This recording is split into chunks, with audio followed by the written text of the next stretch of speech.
यह मैं आपको और अपने आप को याद दिलाना चाहता हूं कि हमारी जिंदगी में अल्लाह की एक बड़ी नेमत यह है कि वह हमारे लिए आजमाइशें और मुश्किलात रखता है। आप सोच रहे होंगे कि यह अल्लाह की नेमत कैसे हो सकती है। तो जान लीजिए कि नबी करीम सल्लल्लाहु अलैहि वसल्लम के बाबरकत लबों से हमें यह बात मालूम होती है कि जब अल्लाह अपने किसी बंदे से मोहब्बत करता है तो उसे आजमाइश में डालता है, किसी न किसी किस्म की मुश्किल या इम्तिहान के जरिए। इस बात की दलील आदम अलैहिस्सलाम से लेकर आज तक मौजूद है। आप मुझे बताइए, चाहे आपका ताल्लुक किसी भी मजहब से हो, उन लोगों का नाम लीजिए जिन्हें आप मानते हैं कि अल्लाह ने चुना। हम मुसलमान तो बात का आगाज मोहम्मद मुस्तफ़ा सल्लल्लाहु अलैहि वसल्लम के नाम से करते हैं। क्या मैं दुरुस्त कह रहा हूं? तो जरा उनकी जिंदगी को देखिए। क्या उन्हें मुश्किलात का सामना नहीं करना पड़ा? हालांकि वह अल्लाह के चुने हुए थे। मखलूक में सबसे अफसल तमाम अंबिया में सबसे बुलंद मर्तबा ईसाई हजरत ईसा अलैहिस्सलाम का नाम लेंगे, यहूदी हजरत मूसा अलैहिस्सलाम का जिक्र करेंगे और दूसरे लोग अपने नबियों का नाम लेंगे। अल्लाह के तमाम रसूलों पर सलाम हो। इन सब की जिंदगी को गौर से देखिए। आपको एक चीज मुश्तरक नजर आएगी। वो सब एक के बाद एक आजमाइश से गुजरे, क्योंकि वह अल्लाह के करीब तरीन थे। इस दुनिया में आकर बिना किसी मुश्किल की जिंदगी गुजारना मुमकिन ही नहीं। तो अल्लाह ताला हमारे लिए और आपके लिए क्या करता है? वह हमें सिखाता है कि इन आजमाइशों में कैसे साबित कदम रहना है, कैसे इनका सामना करना है।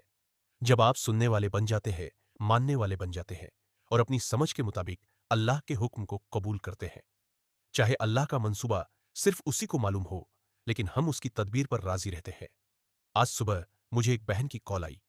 वह कह रही थी कि वह एक खास शख्स से शादी करना चाहती है और पिछले 2 साल से बहुत कोशिश कर रही है, मगर एक तरफ के वालिदैन किसी सूरत मानने को तैयार नहीं। मैंने कहा, मेरी अजीज बहन, आपको एक हद मुकर्रर करनी होगी और आगे बढ़ जाना होगा। दुनिया में 2 अरब मर्द ऐसे हैं जो आपको देखकर यह कह रहे हैं कि काश यह बहन हमारी होती। उसने कहा, आपका क्या मतलब है? मैं तो उस लड़के से दुनिया में सबसे ज्यादा मोहब्बत करती हूं। मैं उसके लिए अपनी जान भी कुर्बान करने को तैयार हूं। मैंने कहा, ऐसा मत कहो, ऐसा मत कहो, क्योंकि हो सकता है कि आपकी दुआ पर कोई आमीन कह दे और आप सारी जिंदगी शादी ही ना कर सको। हालांकि आपसे बेहतर लोग आपके सामने हो, मगर आप उनको देख ना सको। उसे यह नसीहत पसंद नहीं आई, मगर अगर आप आगे बढ़ने को तैयार नहीं है तो कीमत भी आपको ही चुकानी पड़ेगी। अगर आप आगे नहीं बढ़ेंगी तो यह दुनिया का इख्तिताम नहीं है। दुनिया में सिर्फ एक ही शख्स नहीं होता। मैं हमेशा कहता हूं कि जब आप शादी कर लें तो हाँ, एक ही शख्स है। बस आंखें बंद कर लें। मैं वही हूं और मैं कुर्बानी दूंगा, मेहनत करूंगा, जो भी मुमकिन होगा वो करूंगा, जब तक कि कुछ जहरीला और नुकसानदेह ना हो जाए। मैं यह रिश्ता कामयाब बनाने की भरपूर कोशिश करूंगा, लेकिन उससे पहले जब तक आपकी शादी नहीं हुई, लोग रुकावटें डाल सकते हैं।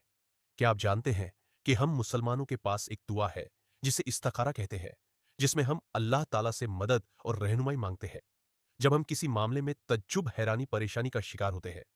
साहबा इकराम कहते हैं कि नबी करीम सल्लल्लाहु अलैहि वसल्लम उन्हें इस्तिखारा ऐसे सिखाते जैसे कुरान की आयतें सिखाते। वो दुआ क्या कहती है?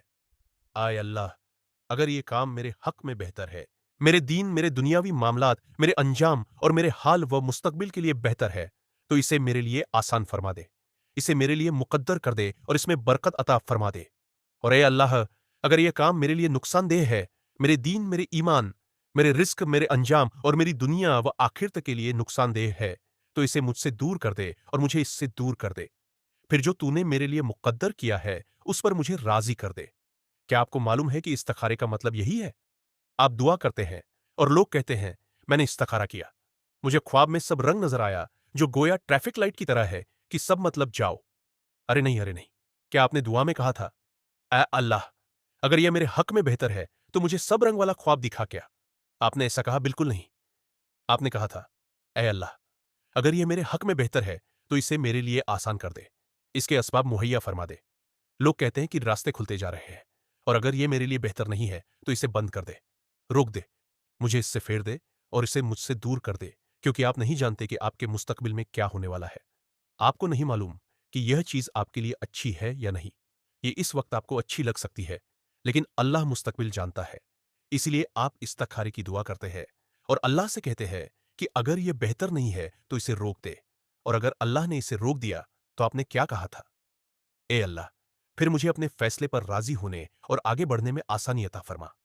मैं आपको बताने आया हूं कि कभी कभी ऐसा होता है कि आपको जिंदगी में आगे बढ़ना सीखना पड़ता है। आपको सीखना पड़ेगा कि कभी कभी दर्द के साथ तकलीफ के साथ आगे बढ़ना पड़ता है।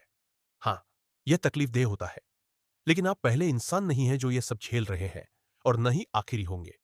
खासतौर पर निकाह के मामले में हमने किसी खास शख्स से निकाह की शदीद ख्वाहिश की, लेकिन नहीं हो सका। लेकिन क्या हुआ?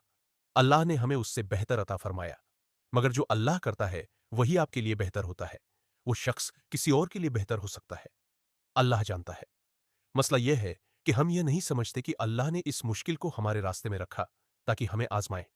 मैंने लोगों को यह कहते सुना है, अगर यह हमारे लिए मुकद्दर में नहीं था तो अल्लाह ने हमारे रास्ते क्यों मिलाए? इसलिए कि अल्लाह आपको आजमाए, आपको एक के बाद एक चैलेंज दे ताकि आप सब्र के जरिए चमक सको। अल्लाह के फैसले पर राजी रहकर सब्र करना भी सब्र का हिस्सा है। क्यों? क्योंकि अल्लाह आपको खूबसूरत बनाना चाहता है, आपको एक अनोखे मुकाम पर पहुंचाना चाहता है। आपने जिस चीज की ख्वाहिश की, अल्लाह ने उसे आपको नहीं दिया। तो अब आपका इम्तिहान है कि आप अल्लाह के फैसले पर सर झुकाए और कहे, ऐ अल्लाह, तूने मुझे इस चीज से महरूम रखा। अल्हम्दुलिल्लाह, तूने हमारे रास्ते इसलिए मिलाए ताकि इनकार के जरिए मेरा इम्तिहान हो। यही जिंदगी है, यही दुनिया की फितरत है कि आपको आगे बढ़ना है। आपकी नौकरी चली गई, नई के लिए अप्लाई करते रहो। एक भाई ने मुझसे कहा, मैंने अप्लाई किया है, बहुत ज्यादा अप्लाई किया है। मैंने कहा बस अप्लाई करते रहो। कहता है मैंने शायद 35 जगह अप्लाई किया है। मैंने कहा बस करते रहो। 2 साल बाद वो मेरे पास आया और कहता है मुफ्ती साहब, मुझे एक ऐसी नौकरी मिल गई जो मेरा ख्वाब थी। मैंने पूछा कितने अप्लाई किए? कहता है आपको गिनती ही याद नहीं। तो ये देखो, जब तक आप हार नहीं मानते रास्ता बंद नहीं होता, और जब आप हार मान लोगे तो मामला भी खत्म हो जाएगा। जब तक आपने हार नहीं मानी जिंदगी चलती रहेगी, यहां तक कि आप अल्लाह के पास वापस जाओ।